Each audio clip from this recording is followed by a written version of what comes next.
ఏమన్నారై శ్రీరామనవమి సందర్భంగా మా గోదా కిట్టి వాళ్ళందరూ కూడా మన రామయ్య తండ్రికి 16 గుణాలు ఉన్నాయంట. మీ అందరికీ తెలుసా? అవి ఏమేమిటో తెలుసుకుందాము. సంపూర్ణంగా ఉన్నాయంట 16 గుణాలు. చంద్రుల్లో 16 గుణాలు ఉన్నాయి, మన రామయ్యలో 16 గుణాలు ఉన్నాయి. సంపూర్ణమైన రామాయణం చదివితే ఎంత ఫలితమైతే వస్తుందో, రామయ్య గుణాలు తలుచుకుంటే అంత ఫలితమైనా వస్తుంది. అందరము విందాము.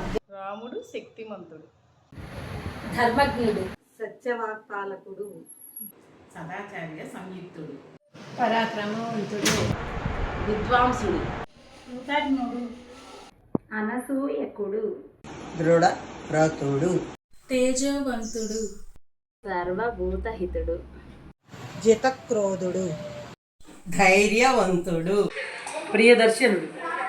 సమర్థవంతుడు. రాముడు గుణవంతుడు,